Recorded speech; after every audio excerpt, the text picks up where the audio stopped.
ਸਾਰੇ ਭੈਣ ਭਰਾਵਾਂ ਨੂੰ ਜੈ ਮਸੀਹ ਦੀ। ਅੱਜ ਦੇ ਵਚਨ ਦਾ ਮਨਨ ਕਰਨ ਤੋਂ ਪਹਿਲਾਂ ਅਸੀਂ ਪ੍ਰਾਰਥਨਾ ਦੇ ਵਿੱਚ ਜਾਵਾਂਗੇ।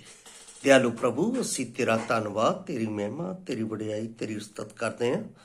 ਤੂੰ ਰਾਜਿਆਂ ਦਾ ਰਾਜਾ, ਪ੍ਰਭੂਆਂ ਦਾ ਪ੍ਰਭੂ, ਸਰਬ ਸ਼ਕਤੀਮਾਨ, ਸਰਬ ਵਿਆਪੀ, ਸਰਵਗਿਆ ਪਰਮੇਸ਼ਰ ਹੈ।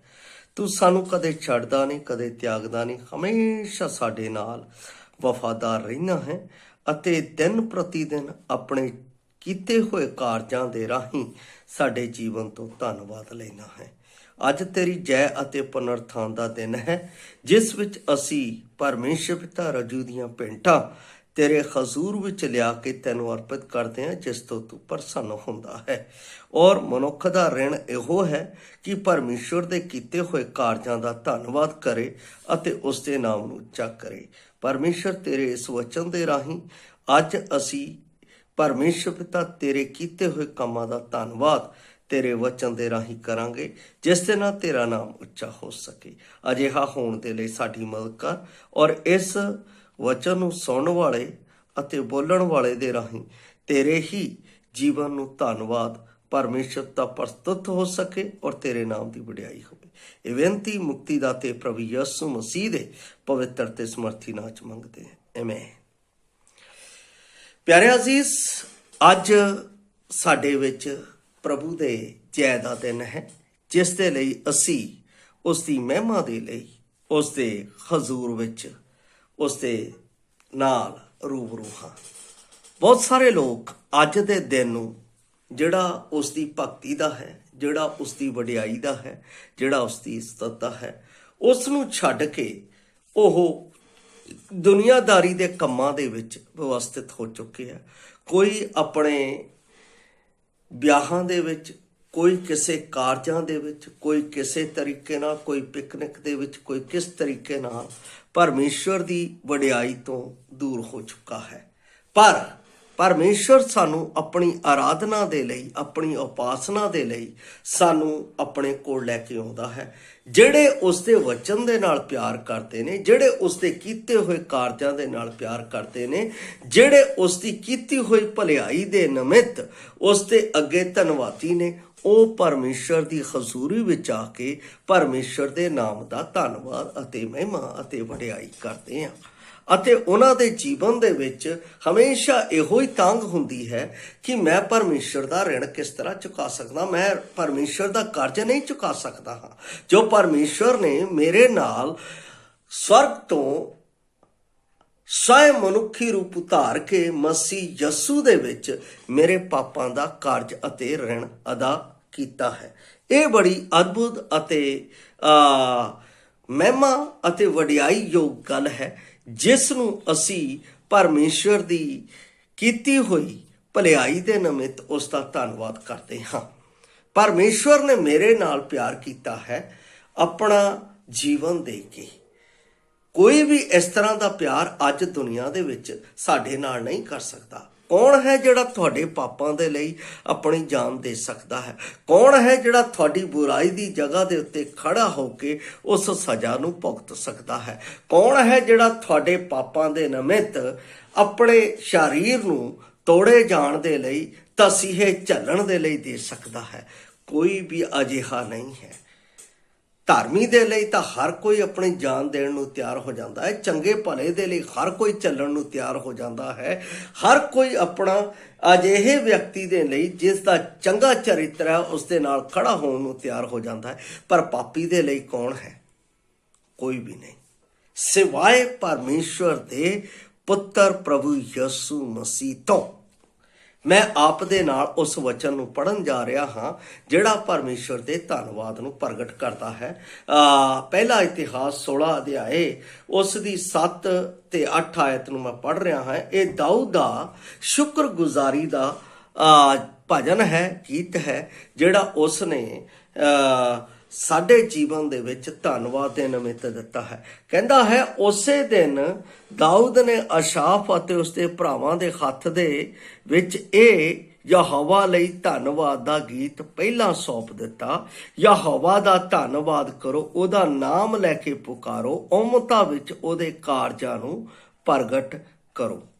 ਦਾਊਦ ਦਾ ਇਹ ਦਿੱਤਾ ਹੋਇਆ ਜ਼ਬੂਰ ਜਦੋਂ ਉਹ ਪਰਮੇਸ਼ਵਰ ਦੇ ਸੰਦੂਕ ਨੂੰ ਆਪਣੇ ਸ਼ਹਿਰ ਦੇ ਵਿੱਚ ਲੈ ਕੇ ਆਉਂਦੇ ਆ, ਤਦ ਦਾਊਦ ਖੁਸ਼ੀ ਦੇ ਨਾਲ ਇਸ ਭਜਨ ਨੂੰ ਸਾਡੇ ਵਿੱਚ ਲਿਖਦਾ ਹੈ ਅਤੇ ਉਸ ਭਜਨ ਦਾ ਅਰਥ ਕੀ ਹੈ ਪਰਮੇਸ਼ਵਰ ਦੇ ਅੱਗੇ ਧੰਨਵਾਦ ਦੇਣ ਦਾ ਉਹ ਪ੍ਰਗਟ ਕਰਦਾ ਹੈ।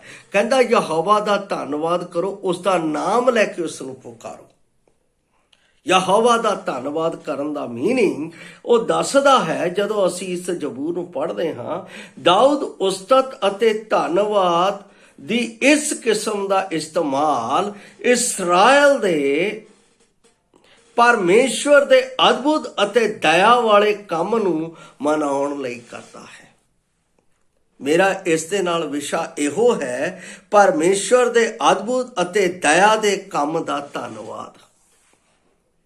ਅਗਰ ਪੂਰੀ ਬਾਈਬਲ ਨੂੰ ਸ਼ੁਰੂ ਤੋਂ ਲੈ ਕੇ ਅੰਤ ਤੱਕ ਦੇਖੀਏ ਤਾਂ ਪਰਮੇਸ਼ਵਰ ਦੇ ਅਦਭੁਤ ਕੰਮ ਅਤੇ ਦਇਆ ਇਸ ਵਿੱਚ ਭਰੀ ਹੋਈ ਹੈ, ਜਿਸ ਦੇ ਨਾਲ ਅਸੀਂ ਪਰਮੇਸ਼ਵਰ ਦਾ ਧੰਨਵਾਦ ਕਰਦੇ ਹਾਂ। ਪਰ ਸਭ ਤੋਂ ਵੱਡਾ ਧੰਨਵਾਦ ਸਾਡੇ ਜੀਵਨ ਦੇ ਵਿੱਚ ਇਹ ਹੈ ਕਿ ਨਵੇਂ ਨਿਯਮ ਦੇ ਅਧੀਨ ਮਸੀਹ ਦੇ ਮਗਰ ਚੱਲਣ ਵਾਲਿਆਂ ਨੂੰ ਪਰਮੇਸ਼ਵਰ ਨੇ ਯਾਜਕ ਬਣਾਇਆ, ਜਿਸ ਦੇ ਲਈ ਉਹ ਧੰਨਵਾਦ ਦਾ ਕਾਰਜ ਹੈ। ਇਹ ਬੜਾ ਅਦਭੁਤ ਹੈ। ਇਸਰਾਇਲ ਦੇ ਵਿੱਚ ਯਾਜਕ ਸਿਰਫ ਮੰਦਰ ਦੇ ਕੰਮ ਦੇ ਲਈ ਚੁਣੇ ਜਾਂਦੇ ਸੀ ਔਰ ਮੰਦਰ ਦੇ ਅੱਗੇ ਪਰਮੇਸ਼ਵਰ ਦੇ ਅੱਗੇ ਧੂਪ ਦਿਖਾਉਣ ਦੇ ਲਈ, ਪਰਮੇਸ਼ਵਰ ਦੀ ਵਡਿਆਈ ਕਰਨ ਦੇ ਲਈ ਅਤੇ ਬਲੀਦਾਨ ਕਰਨ ਦੇ ਲਈ ਚੁਣੇ ਜਾਂਦੇ ਸੀ। ਪਰਮੇਸ਼ਵਰ ਦੀ ਸੇਵਾ ਦੇ ਲਈ ਉਸ ਨੇ ਯਾਜਕਾਂ ਨੂੰ ਨਿਯੁਕਤ ਕੀਤਾ ਹੋਇਆ ਸੀ। ਜਿਵੇਂ ਅਸੀਂ ਦੇਖਦੇ ਹਾਂ ਮੰਦਰ ਦੇ ਵਿੱਚ ਪੁਜਾਰੀ,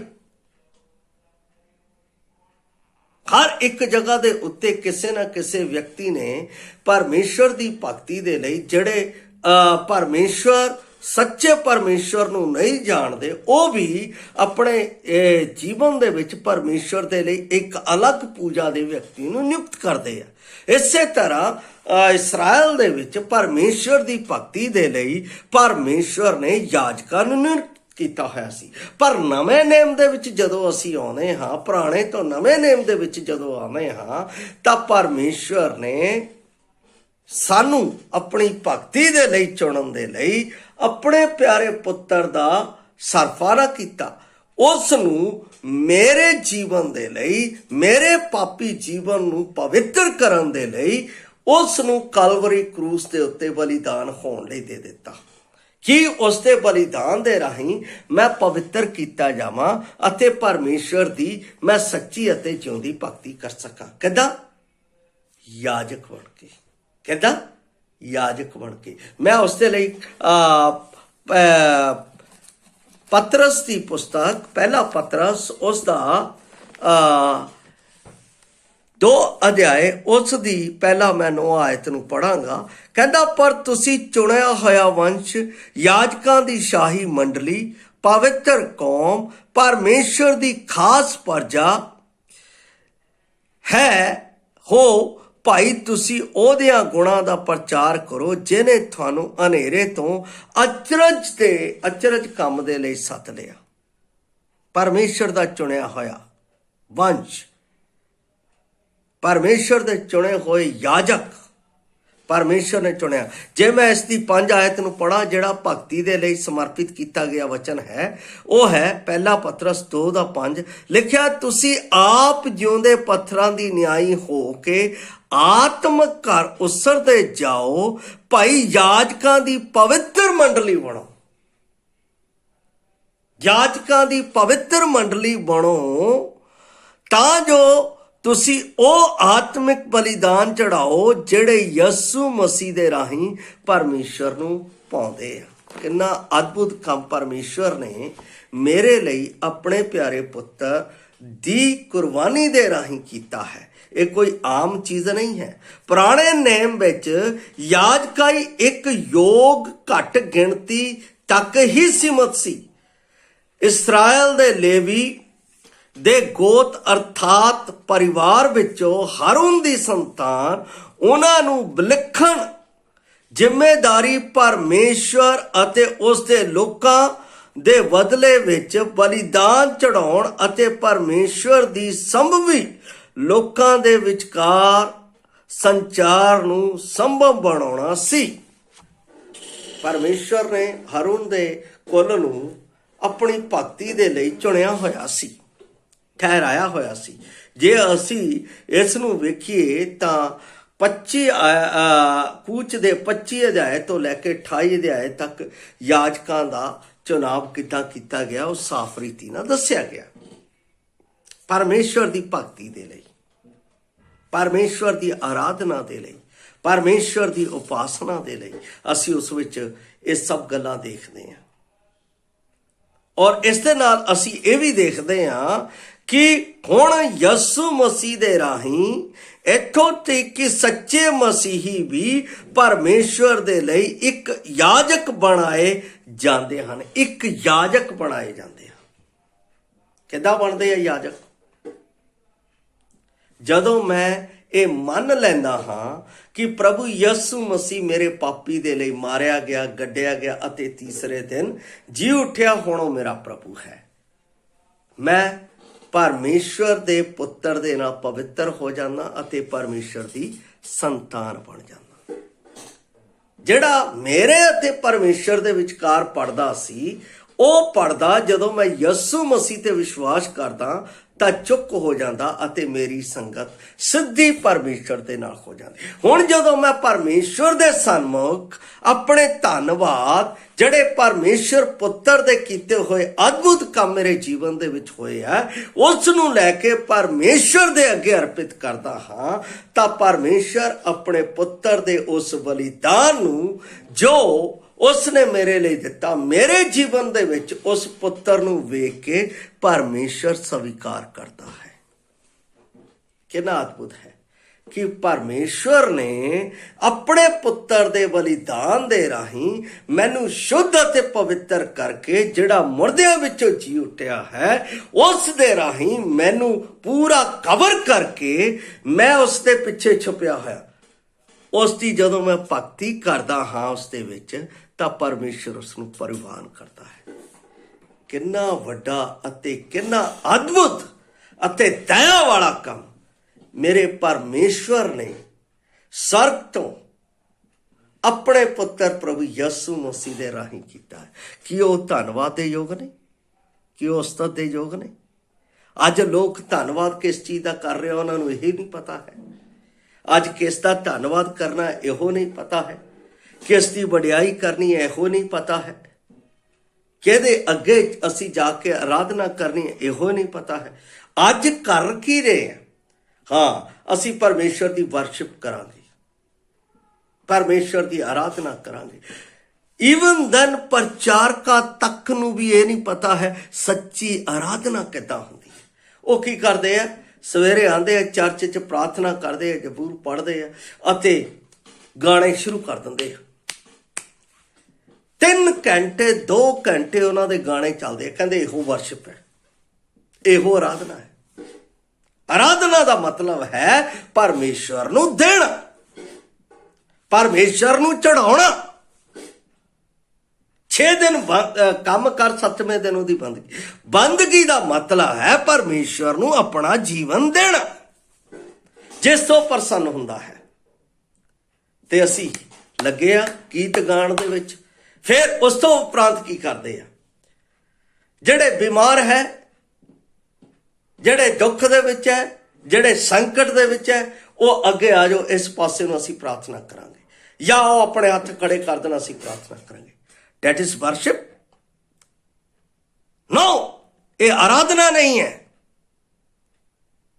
ਆਰੰਭ ਦੇ ਵਿੱਚ ਜਦੋਂ ਅਸੀਂ ਪੜ੍ਹਦੇ ਹਾਂ, ਪਰਮੇਸ਼ਵਰ ਨੇ 6 ਦਿਨ ਕੰਮ ਕੀਤਾ ਤੇ 7ਵੇਂ ਦਿਨ ਆਰਾਮ ਕੀਤਾ।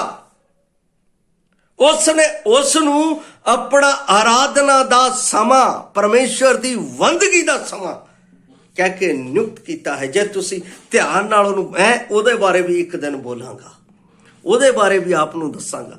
ਅਸੀਂ ਐਤਵਾਰ ਦੀ ਬੰਦਗੀ ਕਿਉਂ ਕਰਦੇ ਆ, ਆਰਾਧਨਾ ਕਿਉਂ ਕਰਦੇ ਆ, ਇਸ ਦਾ ਮੀਨਿੰਗ ਕੀ ਆਰਾਧਨਾ ਕਰਨ ਦਾ। ਲੋਕਾਂ ਨੂੰ ਇਹ ਪਤਾ ਹੀ ਨਹੀਂ ਹੈ। ਆਰਾਧਨਾ, ਅੱਜ ਦੇ ਦਿਨ ਦੀ ਆਰਾਧਨਾ ਨੂੰ ਉਹ ਆਪਣਾ ਗਾਣ ਵਜਾਉਣ ਦੇ ਵਿੱਚ, ਚੰਗੇ ਕਰਨ ਦੇ ਵਿੱਚ, ਹਰ ਤਰ੍ਹਾਂ ਦੀਆਂ ਦੁਆਵਾਂ ਮੰਗਣ ਦੇ ਵਿੱਚ ਉਹ ਭਾਈ 6 ਦਿਨ ਤੁਸੀਂ ਮੰਗਦੇ ਹੀ ਹੋ ਪਰਮੇਸ਼ਰ ਤੋਂ। 6 ਦਿਨ परमेश्वर ने खुली छूट दी है। परमेश्वर ने अपने आप को लुटा दिता है मेरे लिए, पर असी उन्होंने दे की रहे हैं।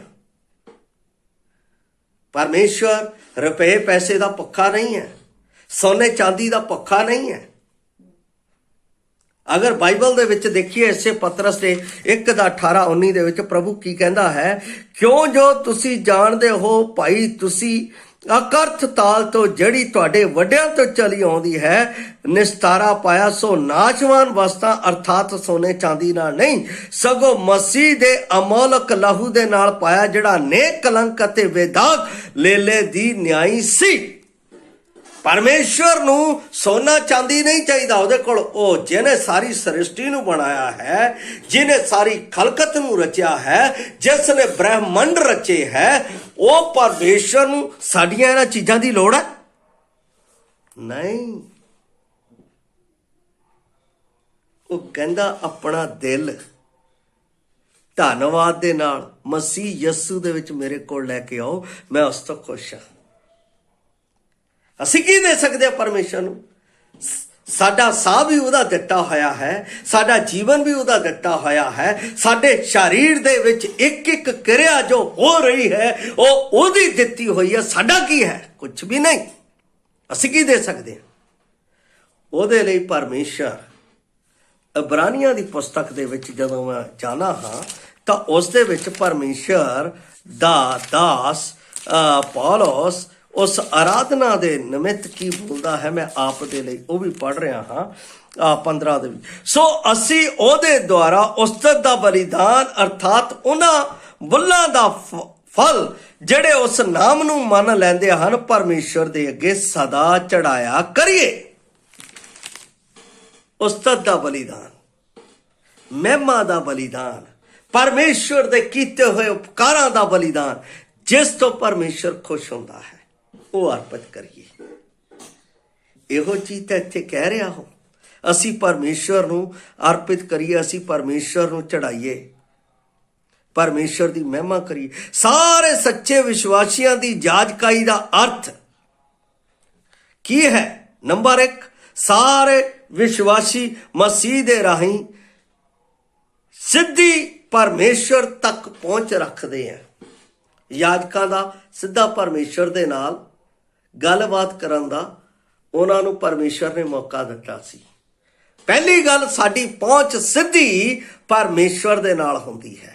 ਦੂਸਰੀ ਗੱਲ ਅਸੀਂ ਦੇਖਦੇ ਹਾਂ, ਸਾਰੇ ਸੱਚੇ ਵਿਸ਼ਵਾਸੀ ਪਵਿੱਤਰ ਜੀਵਨ ਬਿਤਾਉਣ ਦੇ ਲਈ ਪਾਬੰਦ ਹੁੰਦੇ ਹਨ। ਦੂਸਰੀ ਗੱਲ, ਇਹਦਾ ਮਤਲਬ ਜਿਸ ਪਰਮੇਸ਼ਵਰ ਦੇ ਲਈ ਅਸੀਂ ਯਾਜਕ ਚੁਣੇ ਗਏ ਹਾਂ, ਉਸ ਦੀ ਆਰਾਧਨਾ ਅਤੇ ਉਪਾਸਨਾ ਚੜਾਉਣ ਦੇ ਲਈ ਚੁਣੇ ਗਏ ਹਾਂ, ਉਹਨਾਂ ਦਾ ਇੱਕੋ ਹੀ ਕਰਤੱਵ ਹੈ ਕਿ ਉਹ ਪਵਿੱਤਰ ਜੀਵਨ ਦੇ ਨਾਲ ਪਰਮੇਸ਼ਵਰ ਦੀ ਪਵਿੱਤਰ ਆਰਾਧਨਾ ਉਹਨੂੰ ਅਰਪਿਤ ਕਰਨ। ਇਹ ਨਹੀਂ ਘਰ ਤੋਂ ਲੜਾਈ ਕਰਕੇ ਆ ਗਏ, ਘਰ ਤੋਂ ਝਗੜਾ ਕਰਕੇ ਆ ਗਏ, ਗੁੱਸਾ ਕਰਕੇ ਆ ਗਏ, ਜਾਂ ਕਿਸੇ ਨੂੰ ਧੋਖਾ ਦੇ ਕੇ ਆ ਗਏ, ਜਾਂ ਕਿਸੇ ਦੇ ਨਾਲ ਬੁਰਾ ਬੋਲ ਕੇ ਆ ਗਏ, ਜਾਂ ਨਿੰਦਾ ਚੁਗਲੀ ਕਰਕੇ ਅਸੀਂ ਪਰਮੇਸ਼ਵਰ ਦੀ ਆਰਾਧਨਾ ਚੜਾ ਨਥਿੰਗ। ਇਹ ਆਰਾਧਨਾ ਕਦੇ ਪਰਮੇਸ਼ਵਰ ਸਵੀਕਾਰ ਨਹੀਂ ਕਰਦਾ। ਬਾਈਬਲ ਦੱਸਦੀ ਹੈ ਪਰਮੇਸ਼ਵਰ ਤੁਹਾਡੇ ਦਿਲ ਨੂੰ ਦੇਖ ਰਿਹਾ, ਤੁਸੀਂ ਕਿਸ ਤਰੀਕੇ ਨਾਲ ਆਰਾਧਨਾ ਚੜਾ ਰਹੇ ਹੋ। ਤੀਸਰੀ ਗੱਲ, ਸਾਰੇ ਸੱਚੇ ਵਿਸ਼ਵਾਸੀਆਂ ਨੂੰ ਪਰਮੇਸ਼ਵਰ ਦੇ ਅੱਗੇ ਆਤਮਿਕ ਬਲੀਦਾਨ ਚੜਾਉਣੇ ਚਾਹੀਦੇ ਆ, ਭੌਤਿਕ ਨਹੀਂ, ਆਤਮਿਕ। ਕਈਆਂ ਨੂੰ ਤਾਂ ਇਹ ਨਹੀਂ ਪਤਾ ਆਤਮਿਕ ਬਲੀਦਾਨ ਹੁੰਦਾ ਕੀ ਆ।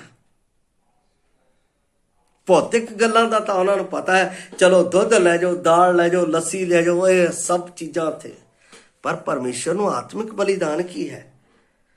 ਆਤਮਿਕ ਬਲੀਦਾਨ ਹੈ, ਪਹਿਲੀ ਗੱਲ, ਪਰਮੇਸ਼ਰ ਨੇ ਜੋ ਮੇਰੇ ਲਈ ਕੰਮ ਕੀਤਾ ਹੈ, ਆਪਣੇ ਪਿਆਰੇ ਪੁੱਤਰ ਨੂੰ ਮੇਰੇ ਬਦਲੇ ਦਿੱਤਾ ਹੈ, ਉਸ ਦਾ ਧੰਨਵਾਦ ਕਰਨਾ। ਆਤਮਿਕ ਬਲੀਦਾਨ ਹੈ ਉਸ ਜੀਵਿਤ ਪਰਮੇਸ਼ਰ ਦੀ ਜਿਹਨੇ ਮੇਰੇ ਲਈ ਕੰਮ ਕੀਤਾ ਹੈ, ਉਹਦੇ ਕੀਤੇ ਹੋਏ ਕੰਮ ਦੀ ਤਾਰੀਫ ਕਰਨਾ, ਵਡਿਆਈ ਕਰਨਾ। ਤਾਂ ਕਿੰਨਾ ਸੁੰਦਰ ਪਰਮੇਸ਼ਰ ਹੈ, ਕਿੰਨਾ ਅਦਭੁਤ ਪਰਮੇਸ਼ਰ ਹੈ। ਫਿਰ ਉਹਦੀ ਉਸਤਤ ਕਰਨਾ, ਕਈ ਤਾਂ ਉਸ ਤੇ ਇੱਦਾਂ ਦੀ ਕਰਦੇ ਆ ਉਹਨਾਂ ਨੂੰ ਪਤਾ ਹੀ ਨਹੀਂ ਹੈ। ਗਾਣਾ ਕੁਝ ਹੋਰ ਹੁੰਦਾ ਹੈ, ਗਾਣਾ ਗੋਸਪਲ ਮਤਲਬ ਖੁਸ਼ਖਬਰੀ ਦਾ ਹੁੰਦਾ ਹੈ, ਲੱਗੇ ਹੋਆ ਗਾਣ ਪ੍ਰਭੂ ਦੇ ਧੰਨਵਾਦ ਦਾ ਗੀਤ ਗਾਣਾ, ਉਸਤਤ ਕਰਨੀ। ਬਾਣੀ ਦੇ ਵਿੱਚ ਲਿਖਿਆ ਹੈ,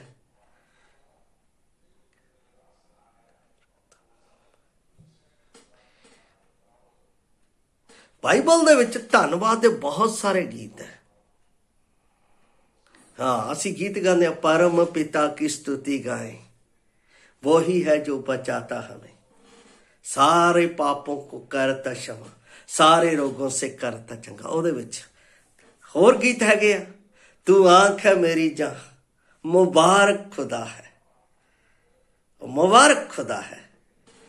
ਉਹਦੇ ਨਾਲ ਉਹਦੀ ਉਸਤਤ ਕਰੋ, ਵਡਿਆਈ ਕਰੋ, ਪ੍ਰਸ਼ੰਸਾ ਕਰੋ।